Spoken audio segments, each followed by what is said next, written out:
Bismillahirrahmanirrahim. Dear participants, welcome to this session of Islam Study Circle. I hope you are being able to see the screen that I'm sharing with you.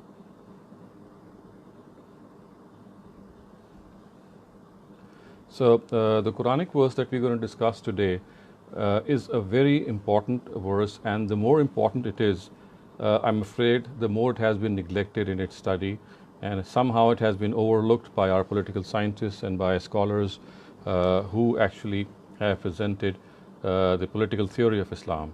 This is a very, very fundamental verse vis-a-vis the political theory of Islam, and I would just read out this verse before you first, and then its simple translation, and then a small note regarding this verse. So the verse says, وَأَمْرُهُمْ شُورَى بَيْنَهُمْ, and the translation of this verse reads, and their system is based on their consultation. So you can see that this verse actually has a very key role in spelling out the political principles of a state which is based on Islamic principles. And it says that their system of politics, or whatever system that they carve out for them, for their collectivity, is based on their consultation. In other words, the system which has to come into being through their consultation. It has to remain in power as far as it enjoys the consultation or the majority of the people who are consulted. And of course, if this is not the case, and if they no longer enjoy the majority of the people who actually voted them into power, then they shall no longer have the right to remain in power. So in other words, democracy is a relatively different term, or maybe a term which uses some of the other connotations as well. But as far as this particular aspect is concerned, in which the people are elected through the consultation of other people, people are voted to power through the consultation of other people, it is absolutely the same as what Islam envisages. And when it says amruhum shura bainahum, it actually means that their system has to be based on consultation, which means that each and every person who can cast a vote should be consulted. And after that, of course, if there is a majority mandate for someone or some party, then that party has the right to rule. So you can clearly see that the Quran has given us this mandate, and the system of democracy that we are generally practicing in first world countries and in second world countries as well is exactly in line with what Islam tells us. And of course, on our own note, on the other hand, we can see that our Muslim scholars generally do not spell out this verse or highlight this verse when they speak of democracy. And on the contrary, there is a fair amount of confusion amongst our scholars and our people who reflect on these political issues as to what exactly is the system envisaged by Islam. So is it a theocracy, in which, of course, the select scholars are given the authority to rule, as is the case with Iran, one of our neighboring countries? He thinks that because Islam is an ideological religion and it creates an ideological state, so only people who have strong competence over this ideology should be the ones who should be allowed to rule.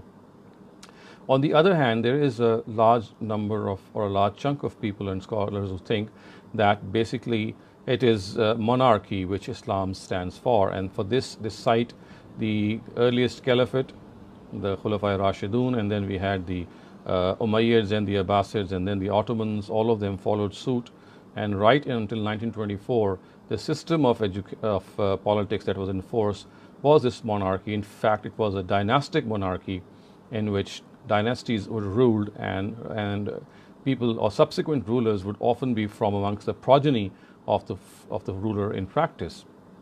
And even today we find this going on in the Vatican of Islam, which is termed as the Saudi Arabia. So Saudi Arabian system of politics is, of course, dynastic politics, and we find monarchy being practiced there. So we have these three models which today exist in Muslim countries. We have the democratic model, which we can find in, for example, Malaysia, Indonesia, and of course to some extent in Pakistan.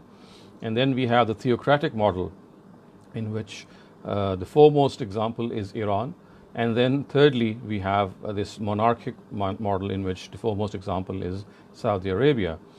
And then, of course, if there is such variation in this, then the question arises, and it often confuses students of politics, that which exactly is the system which Islam stands for, and or is it gives leverage to all these three systems, or is it that we can make our own system as far as politics are concerned? And then there's this fourth notion also, which although has never found any weight amongst Muslim scholars, but then again, secularism or the separation of religion from state has been another notion, and we can find in yesteryears Mustafa Kemal in Turkey, one of the very vocal proponents of secularism. So the question is that does Islam promote a theocracy, or does it promote a democracy, or dynastic monarchy, or secularism? So if we read through this Quranic verse, وَأَمْرُهُمْ شُورَى بَيْنَهُمْ, it is pretty clear that Islam actually stands for democracy, and although its own term could be shura'iyat, or the system of shura, but it is nothing other than what democracy stands for.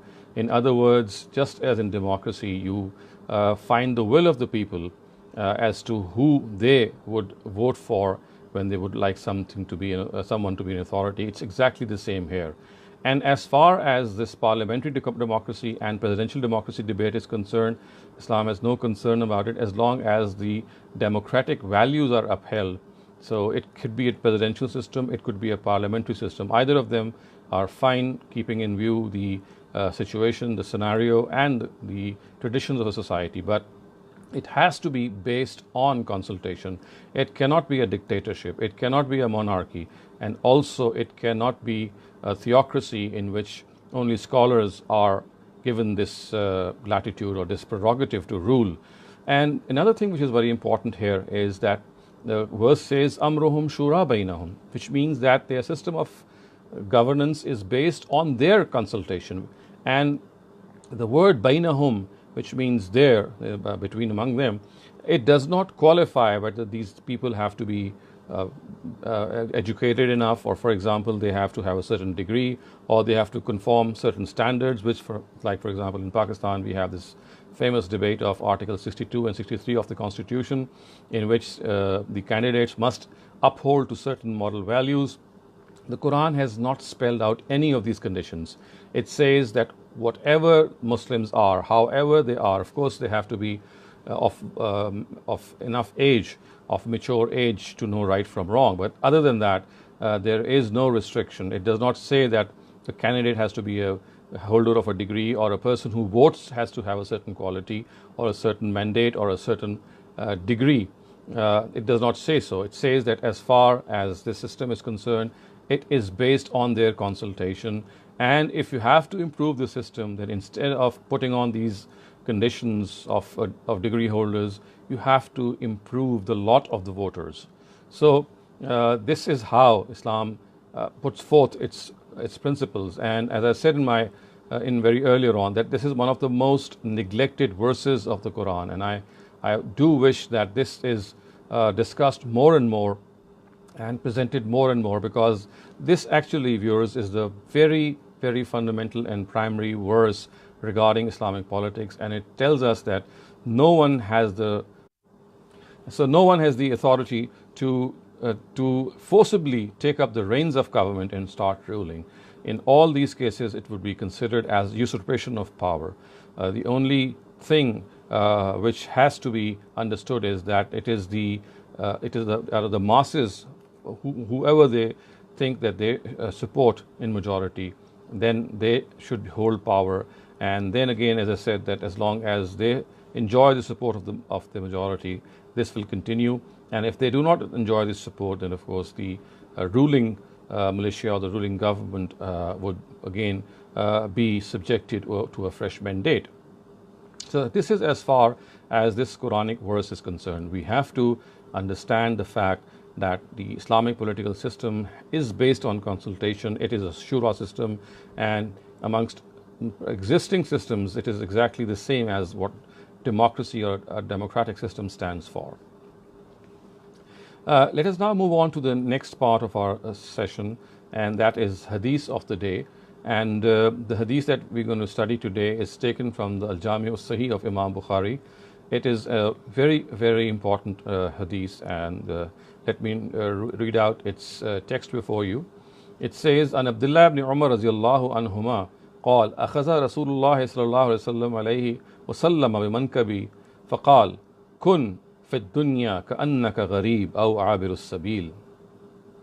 So Abdullah ibn Umar, of course, he is the son of the celebrated companion Umar ibn al-Khattab. So he says that Abdullah ibn Umar says that God's messenger held my shoulder and said, "Live in this world as a stranger or as a traveler."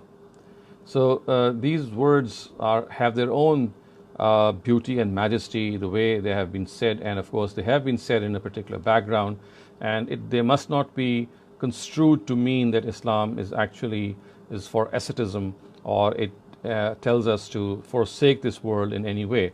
This sentence, of course, has been said in a particular background and in a particular context, and that context can be seen from the Quran, and that is if people start making this world their first priority and they neglect the hereafter, and they don't realize that this is a temporary stay that we are going through, and they don't realize that one day we will be confronted with an everlasting kingdom, and either we'll be doomed in that kingdom or we shall be given success and salvation. So given this background, that if we start indulging in this world, if we start giving it too much weight, if we start giving it preference to every other directive and to every other proprietorship, we find that that would be something which Islam does not hold us as liable to. We have to realize that this world is a temporary world, it is a transient world, and that is why the Prophet has said that when you live in this world, don't engage yourself too much, that when you start thinking that you're about to leave this world, and when you start seeing others leaving this world, you have this strange feeling that you are giving up everything. Okay. Is it now okay? Hello? Can you hear me now?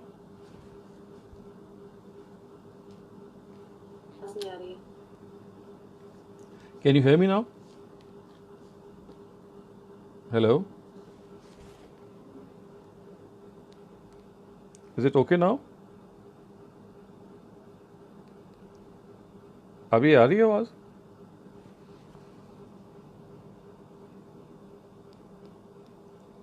Is it okay now? Hello? अब आवाज आ रही है जी?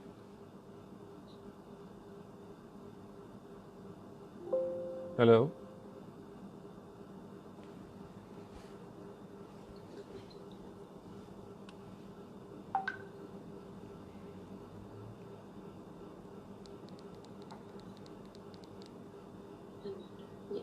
जी अब आवाज आ रही है?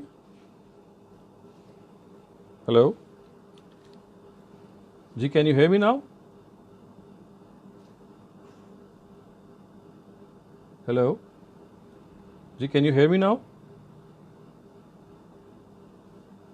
Okay.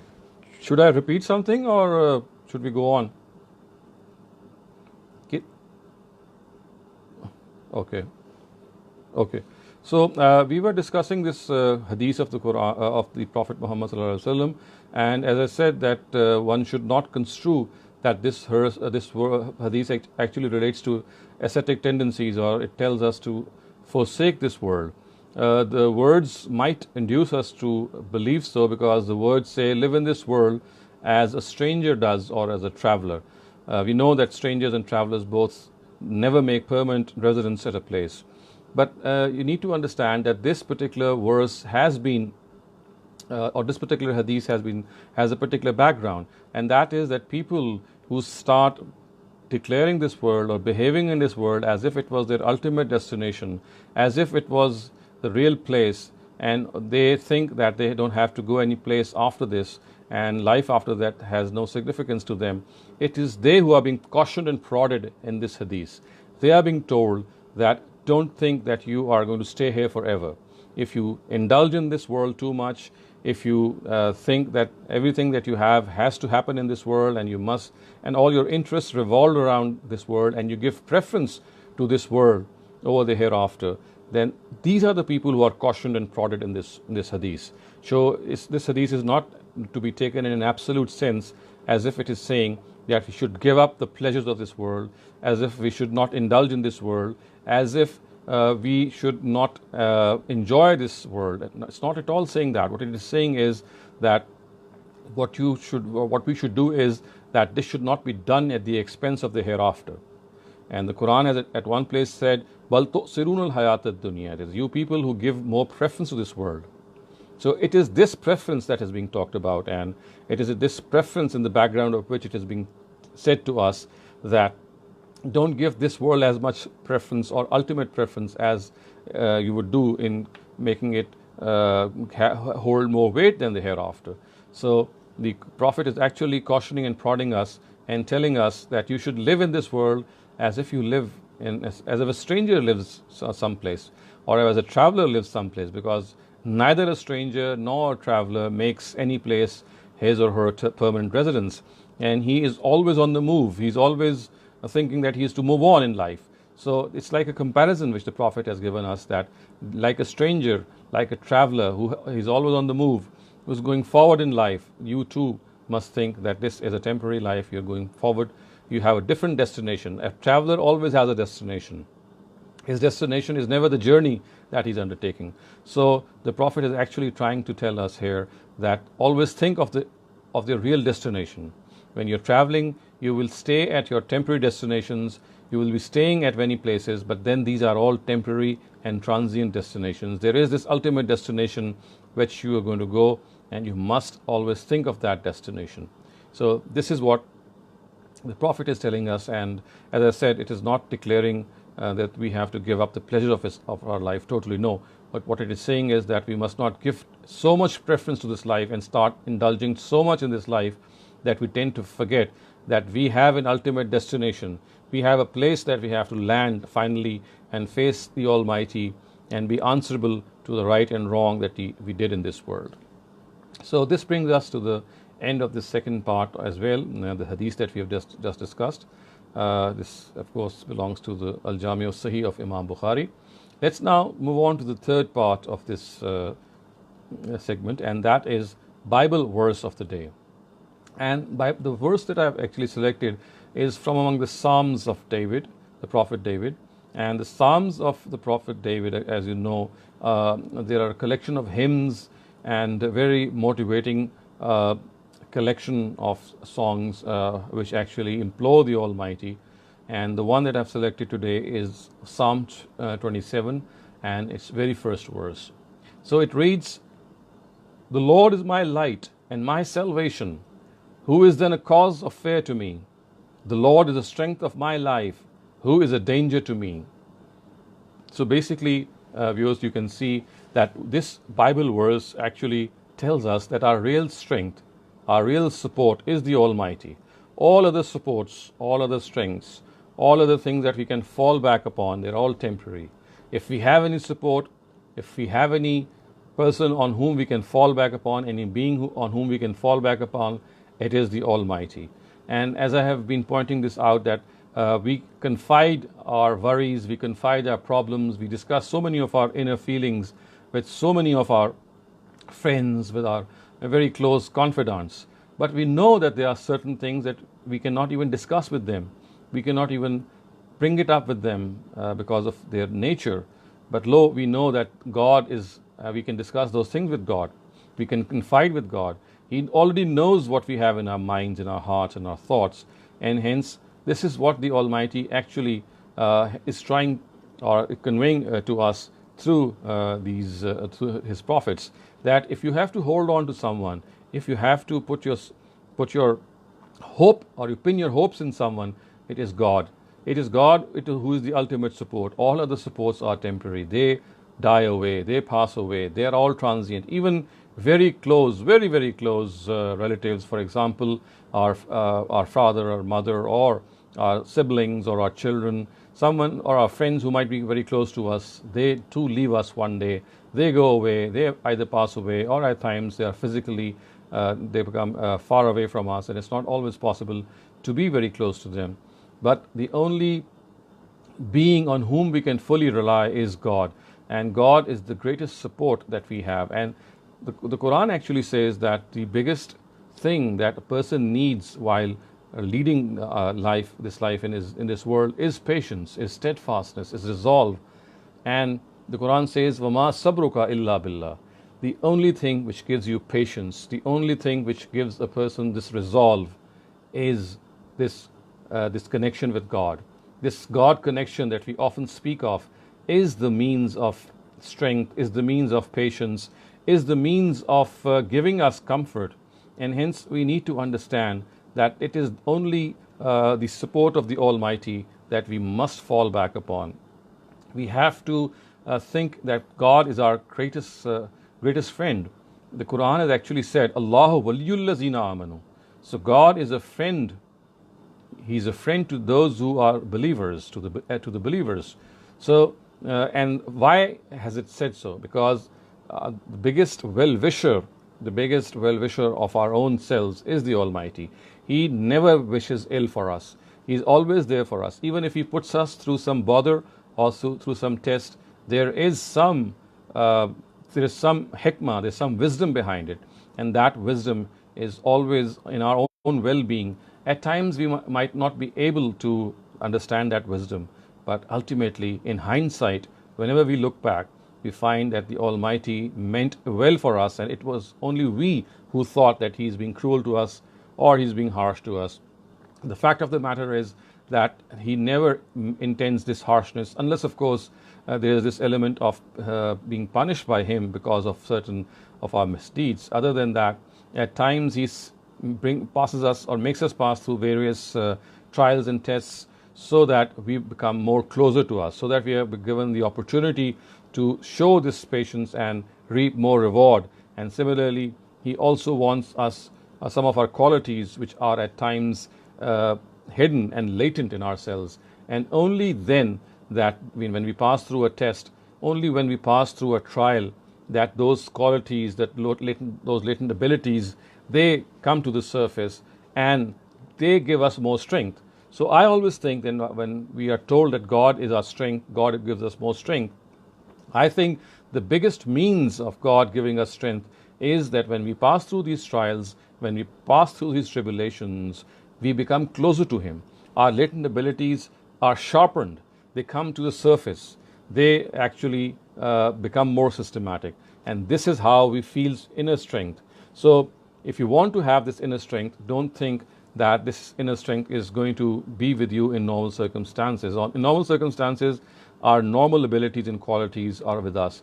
But when these circumstances become rough and tough and they really push us hard, that is the time that we fall heavily on the Almighty. We come closer to Him. And the more we come closer to Him, the stronger this God connection becomes, the stronger this linkage with Him becomes. And therefore, that is the reason why the Almighty says that if you fear me, you don't have to fear anyone. There is no cause of fearing anyone if the person only fears God. Because if God is the person to whom we all have to ultimately turn to whom we have to give an account and be answerable to, then only He needs to be feared. The rest are all other people who, like us, have to give this account, who have to be held answerable before God, and they too need our own comfort and our own sympathy. So the only thing that we need is we have to find strength through God, we have to find courage through God, we must not fear anyone but God, and if we do that, we'll find ourselves to be energized. We'll find ourselves to be individuals who have that power of faith, that strength of faith, which can literally move mountains. Because the strength of faith should not be taken as tantamount to physical strength. No, it's a strength which has no other parallel. And if you can find this strength in your own self, you'll find that literally you are a person who might be frail, who might be weak in your physique, but as far as your ideology is concerned, as far as your passion is concerned, as far as your stance is concerned, the strongest and the most tempestuous of winds cannot waver you and cannot make you falter. So viewers, we come to an end to this first segment. As you can see that we have been discussing a verse of the Quran, we have been discussing a hadith of the Prophet, and we have been discussing Bible verse. So if you have any questions, it will be the right time now to ask. Otherwise, we might move on next to the next segment of this session.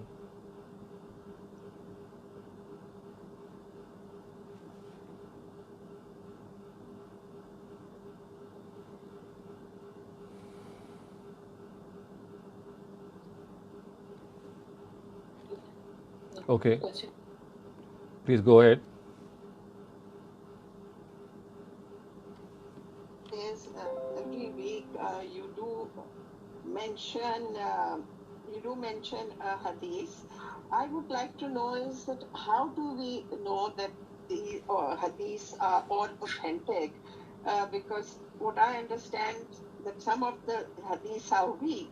So which is the way of being able to differentiate between the authentic or the weak hadiths? Could you guide me, please? So the question that you've asked is rather a technical question. Scholars of hadith have actually put forth tools of historical criticism which critically evaluate a hadith, and then it is they who actually have given us these whole compendiums and these whole you can say anthologies of ahadith. So they have researched them out, but because of the fact that all these researches are human endeavors and hence there can be some flaws in them. So therefore the fact that an ordinary student of hadith is not equipped enough generally so as to judge a hadith directly, but what he or she can do is that if he or she is a student of the Quran, immediately as soon as he or she reads a hadith and he or she thinks that there is something which might not be in consonance with the Quran, so that is the first cause of alarm.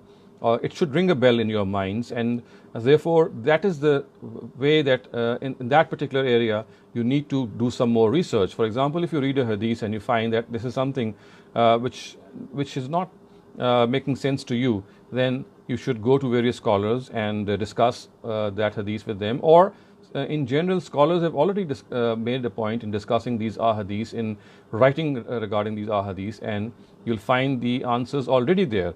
But the bottom line is that it is best to rely on some scholarly research while discussing, while reading a compendium of hadith or an anthology of hadith. And even in that anthology, if you think that there is something which is not making sense to you, then you can discuss that particular hadith with a scholar. Other than that, as I said, that there are certain standards of hadith criticism which have been used by various scholars. For example, Imam Bukhari, one of the foremost muhaddisun or hadith scholars of our times, of course yester times, but he's the classical hadith scholar. He actually applied those tools of criticism to several 100,000 narratives and came up with about 7,000 of them, which he jotted down in his Al-Jami al-Sahih. And similar is the case with Imam Muslim. But as I said, that since this is a human endeavor and there can always be some fault in it, or it could be improved, hence whenever you read a selection of a hadith, or whenever you come across a narrative which to you does not make sense, or to you think that it is against the Quran or your own common sense, then you must research more into it. And by the way, at Al-Mawrid we have actually tried to make some of these selections as well. We have a Urdu selection of ahadith, and we have a selection of ahadith in English as well, which are available, I think, on the internet. If not, you can find out from our bookshop. So they have been made available specifically for this purpose, so that if you want to skim through the ahadith, then instead of going through the details of finding out whether a hadith is correct or not, you can rely on the research of some of the scholars of Al-Mawrid, and then even then it does not mean that you are actually ultimately relying on them. What it means is that it's basically their research, what they have found to be in conformity with the Quran, but even that can be challenged. It has to be in line with the Quran. Right. it has to be in line with the Quran, not only with the Quran, it has to be in line with your, it cannot be against the precepts of common sense as well. So it cannot be against historical principles, it cannot be against established facts. So, and once the Prophet did say a very, very important thing in this regard, and he said that if someone says something on my behalf, and when you listen to that thing, you start feeling as if it is something which I'm not comfortable with, your hair starts to rise on its end, then be assured that I would not have said such thing, because whatever I say is so close to human nature that whenever someone hears what I tell them, he or she thinks that this is the call of this is the voice of their own human nature. So this is one of the standards which the Prophet himself has given. But other than that, as I said, this is something which we should improve upon every now and then. Whenever we read a narrative and we think that it does not satisfy our intellect, then we should go into more research. But as I said, you have to rely on the researches of current scholars. And again, no research is final. You have to be critical and you have to be separate as well, so that when you find after your critical evaluation that there are some hadiths which are not making sense to you, you have all the right to seek opinions of other scholars on that particular hadith.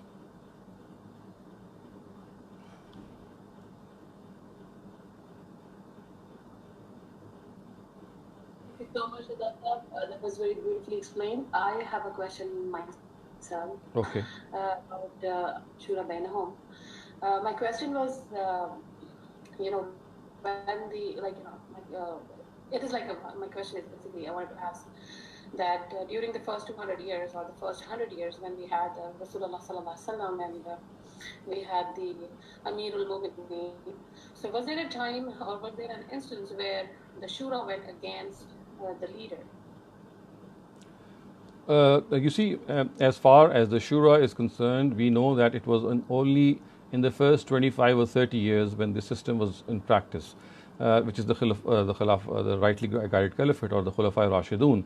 After that, as soon as the Umayyads came into power, and then we know that right after Hazrat Ali, when Amir Muawiyah nominated his son as the next caliph, it is from there that we know that this caliphate actually transformed into a monarchy. But as far as in the first 30 years are concerned, which are the first four caliphs, the Khulafai Rashidun, the rightly guided caliphate, we do have a lot of details about their shuras, the way they were conducted. And Qazi Abu Yusuf or Imam Abu Yusuf in his Kitab al-Kharaj, a very famous document of the first, second century, also been translated into English and into other languages.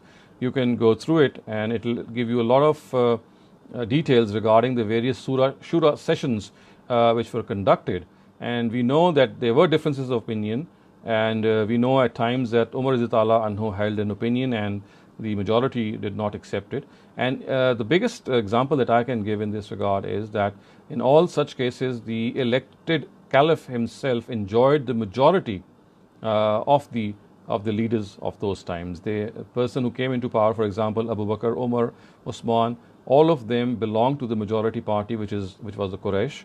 And amongst them also, unless they enjoyed the majority, the vote of the majority, they were never elected because of some person's selection. It was because of the fact that the majority had them in favor. So that is the biggest example that comes to my mind, that in this regard it was the majority which prevailed and individual opinions did not matter. Thank you so much. Right now I don't see any more questions, so I think we can still proceed with the last. Okay. So let's start off with the final session, the next session, and in which we discuss generally misconception. And the misconception, viewers, which I would like to discuss today actually relates to something that we often do on Eid, and since Eid is approaching, the Eid al-Azha, so therefore I thought that I'll discuss a very common misconception that relates to Eid and specifically to animal sacrifice. And one of the biggest challenges which is facing animal sacrifice or the ritual of animal sacrifice is that as time is passing along, more and more people think that animal sacrifice should be replaced by charity, should be replaced by other means in which, instead of distributing the meat of a goat or an animal like a camel or a cow, or we should actually use the money through which we buy these animals, and we should spend that money on some charitable cause. For example, helping people who are in distress. For example, helping people who need money vis-a-vis fees, vis-a-vis sickness, any thing in which they are put through a bother. Now, this misconception has arisen because people think that animal sacrifice or the meat which is slaughtered, the animal which is slaughtered, is basically done because the purpose is to distribute meat.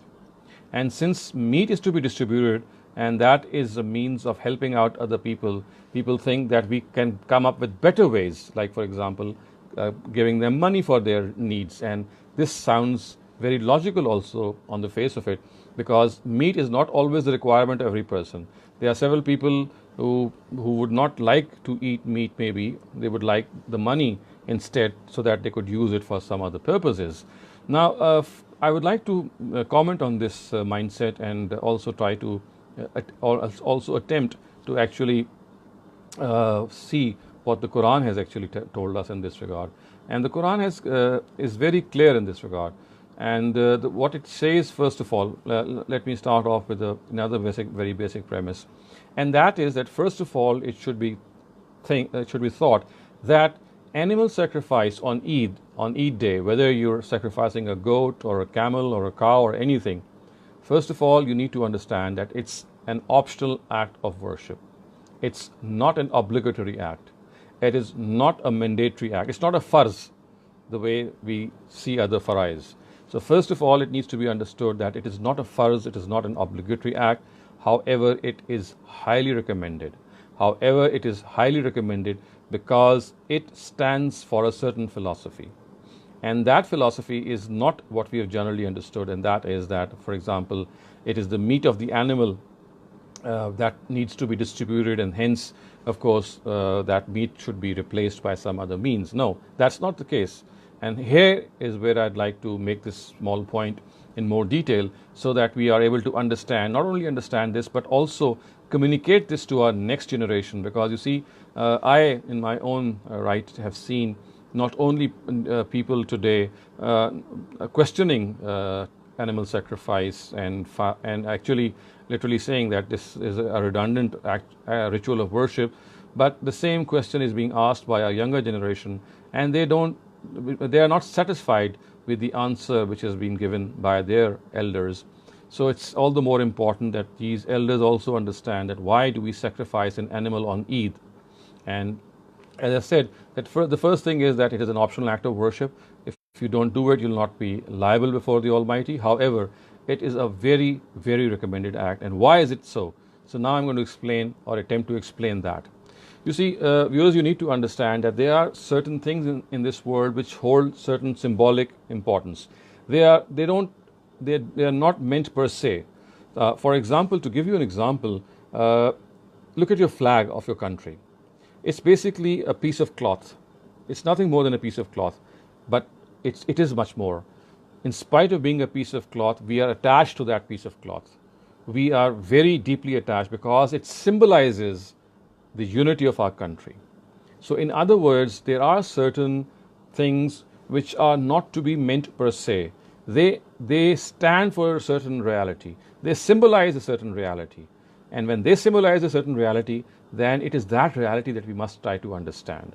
In the case of a flag, or for example, your own national anthem, all these things, they have a special significance because they symbolize national unity. They symbolize something more deeper than the anthem itself or the piece of cloth itself.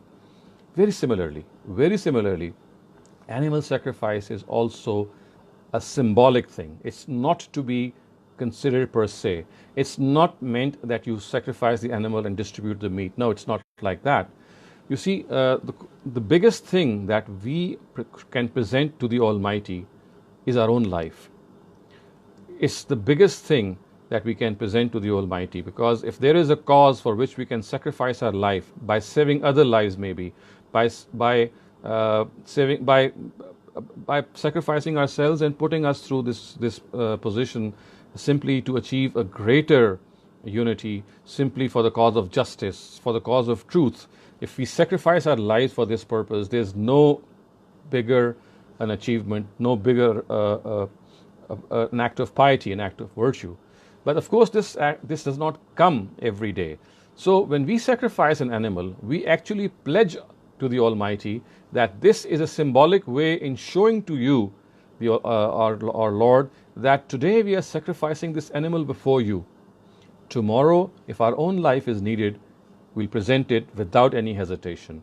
And as a token of that, we are presenting this animal before you, making this commitment that if we are sacrificing this animal, slaughtering this animal today, then tomorrow, if our own life is required for the cause of truth, for the cause of justice, for the cause of your religion, we will not withhold our own life. So this is what animal sacrifice symbolizes. And hence, you can see that it is not meant for that animal to be, the meat of that animal to be distributed. That's just a byproduct. So when you slaughter an animal, you can use the meat yourself, you can use the meat, you can give it to your friends, you can give it to poor people, you can give it to anyone. But distribution of meat is not the purpose of animal sacrifice per se. As I said, the purpose of animal sacrifice is this symbolic thing, is this symbolic representation that you actually make this pledge to the Almighty that if tomorrow my life is needed, I shall not withhold it. And as a token of my life, this animal that I own today now, I am slaughtering it before you so as to revive my commitment every year before you that whenever my life would be needed to you, Lord Almighty, I'll present it to you. And of course, if we understand this philosophy, this deep significance of animal sacrifice, my dear viewers, our passion to sacrifice an animal is bound to increase if we have this love for the Almighty, if we have the love for the truth and the love for the cause of the truth, love for the cause of justice before us, that if justice and truth requires our life, then this is the rehearsal of giving our life. If we have this passion in us, it is bound to ignite this flame of sacrificing an animal very, very punctually. However, as I said, it's not an act of, it's not an obligatory act, it's not something which has been made mandatory, but if we understand the philosophy, it has a very deep significance. And if you understand this, then you can easily see that charity cannot replace animal sacrifice. Animal sacrifice in itself is an act of worship. Charity is another act of worship. Both have their own objectives. Charity is meant to help people. Animal sacrifice is not meant to help people. It's meant to symbolize the fact that you are ready to give up your own life for the cause of the Almighty. Of course, since we sacrifice an animal and we have its meat available, then dispensing with that meat also is something that has to be done. So it's just a byproduct. Meat is just a byproduct. It's not the purpose of animal sacrifice. And that is why the Almighty has said in the Quran, لَن يَنَالَ اللَّهَ لُحُومُهَا وَلَا دِمَاؤُهَا وَلَكِنْ يَنَالُهُ التَّقْوَى مِنْكُمْ. That the blood and the meat of this animal does not reach the Almighty. It is the taqwa, it is this thought in your own self, in your own heart, that you are going to sacrifice this animal with this thing in background, that if tomorrow my own life is needed for the cause of truth, for the cause of justice, for the cause of religion, I will not withhold myself and not give any hesitation in this regard. So this is an important point that I wanted to explain before you, especially in the wake of the Eid al-Adha, which is coming soon, inshallah, maybe in the next 2 weeks. And we must realize that this is the philosophy of animal sacrifice.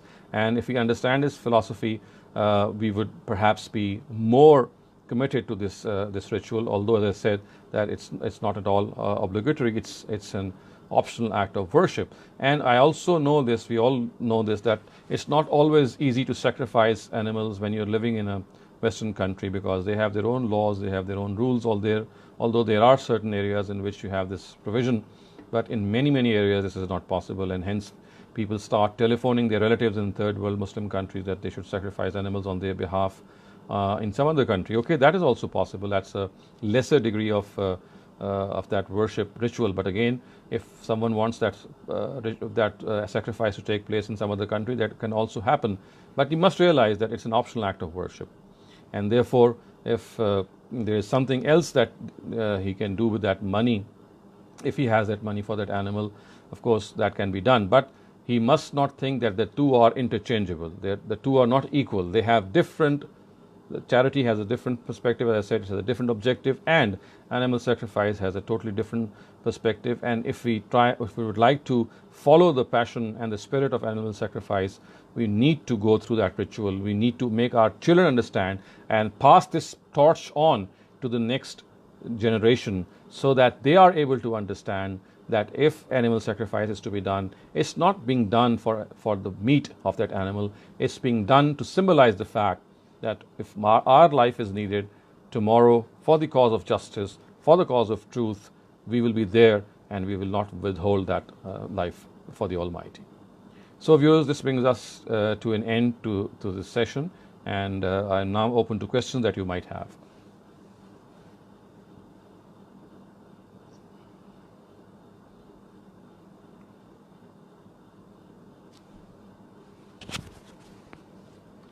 Ji, please go ahead. Assalamu alaikum, Dr. Shehzad. My question is, I understand that sacrifice has been part of the deen from day one.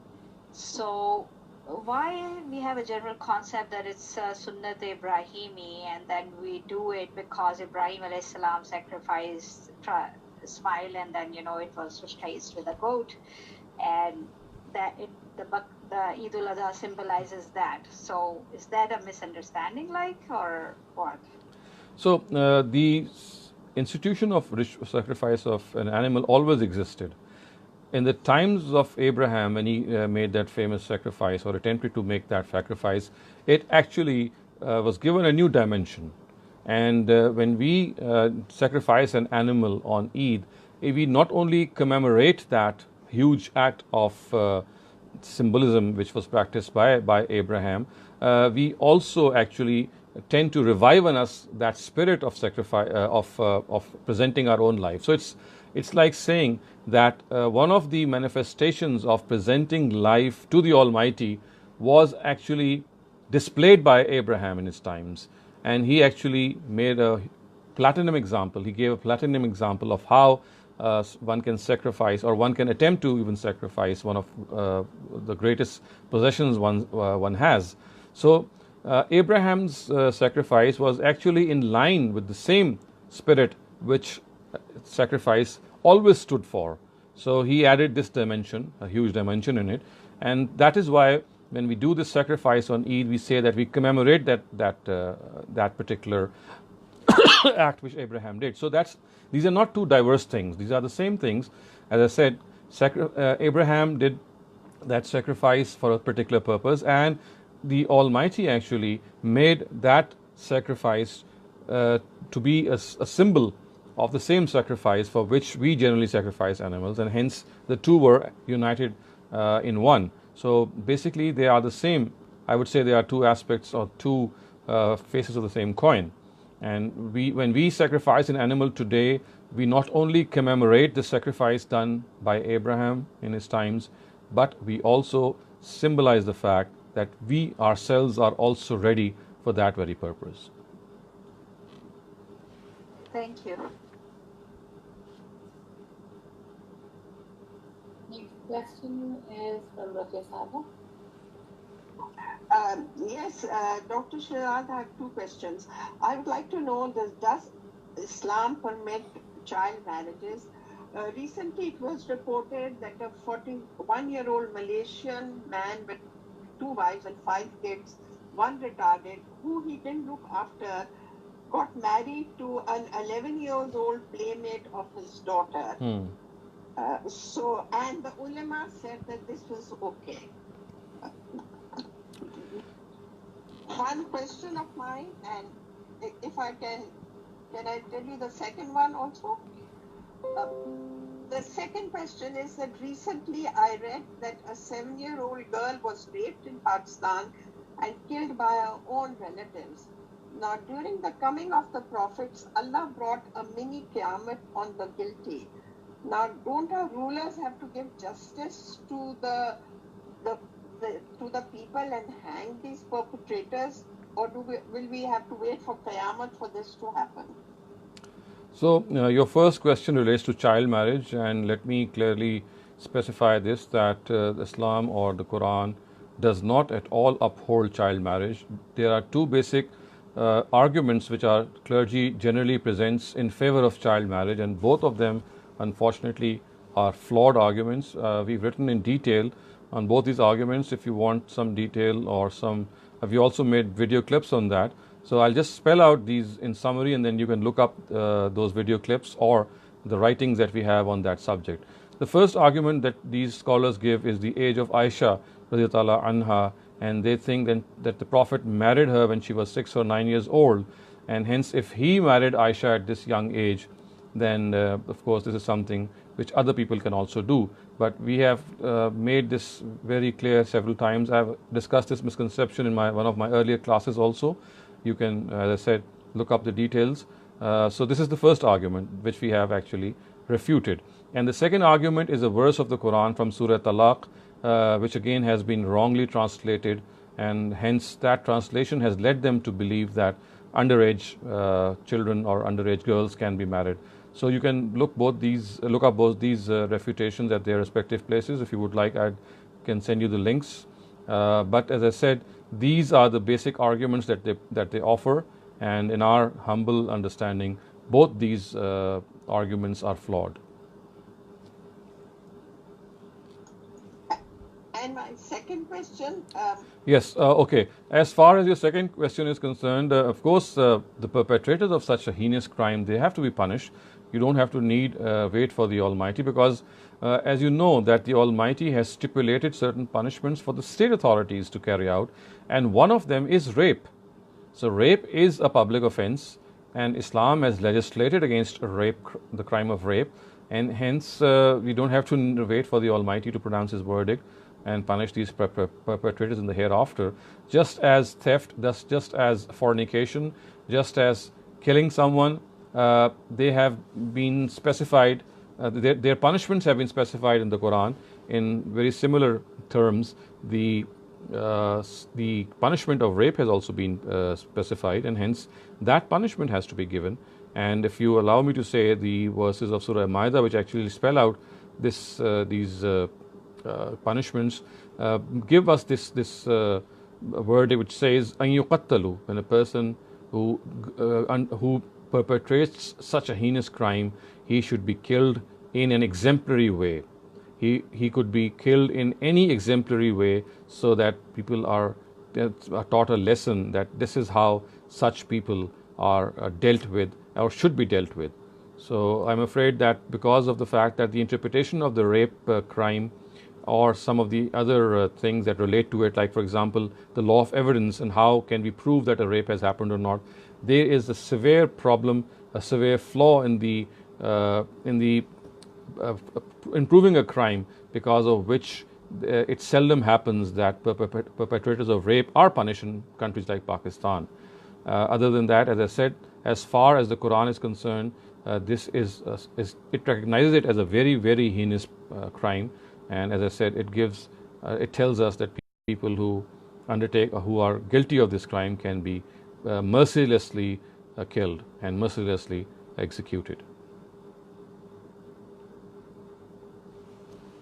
Done by the ulama in our country to correct this, or I'm afraid you see, our scholars, as I said, they have their own view, and as I said, the reason that they often give a different stance in this regard is the law of evidence, because they think that they regard the rape to be equivalent as adultery, and hence they think that just as adultery has to be proven through the admission of 4 witnesses, so we should have 4 witnesses for a rape crime as well, and unless we have 4 witnesses, they cannot be punished. So this flawed argument regarding the proof of a rape, that is really the cause of this problem. Otherwise, as I said, unless we set right this law of evidence, this interpretation of the law of evidence, which our scholars are not very willing to do so, I don't find any hope in this. But other than Pakistan, there are other countries, I think, which have a different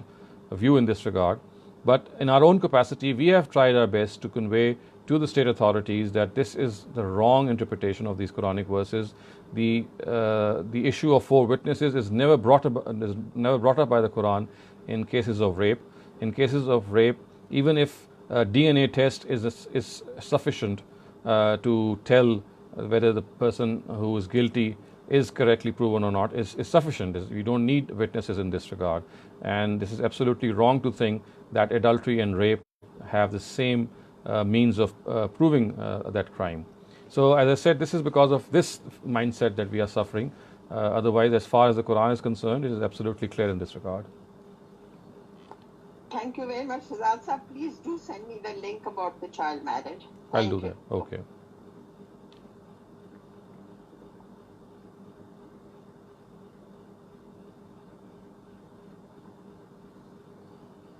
Shehzad sir, we have no more questions, and Okay.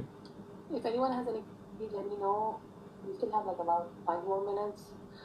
So it's मेरा खुद का एक सवाल है. जी. So, like India and Pakistan, what happens is that for each member of the family, be it a kid or grown up, we sacrifice one animal. So, if there are like 10 people in the family, we sacrifice 10 animals. So, it is like, cruelty, like killing so many animals. Of course, it's sacrifice. So, what do you think about like sacrificing one animal per family or one animal per like community or something like that? Well, the reason that you come across this is that in India and Pakistan, the Hanafites or the followers of Imam Abu Hanifa, they are in majority. And since the opinion of the Hanafites is that this is a sunnat-e-muakkada, it's a wajib sunnah on every person, and every person who has a certain capacity, he is liable or she is liable to do animal sacrifice. So this is their interpretation, since the Hanafites are in majority both in Pakistan and in India. So therefore, you come across this view. So as I said, that if you study the sources, if you go deeper into the sources, you'll find out that it is not at all obligatory, it's not mandatory. And if you start telling people that it's not mandatory, then a balance will automatically be achieved. So maybe just one animal per family. At times when a family cannot even afford a single animal, they can still go, not feel guilty that they have done something or they have left out something. So I think it's like by telling them that this is an optional act of worship, it has great significance. It has in fact great symbolic significance, and if you can do it, you must do it, because it's going to revive your faith in the Almighty. It's like a revival with the Almighty. But if you start telling them that it's obligatory, it's not only obligatory, but it's obligatory on every single earning hand of the family, then things start to become more difficult and get out of hand. So I think what you need to tell, or maybe first of all educate your own self in, is that it's an optional act of worship. As soon as you realize this, I think the extremity which has developed in this regard will automatically get toned down. Thank you so much. I think we almost done the class, so let us say something. Okay. So inshallah, we'll see you next Saturday on the same time. Thank you so much for joining us. Inshallah, we'll see you next week. Okay. Khuda Hafiz.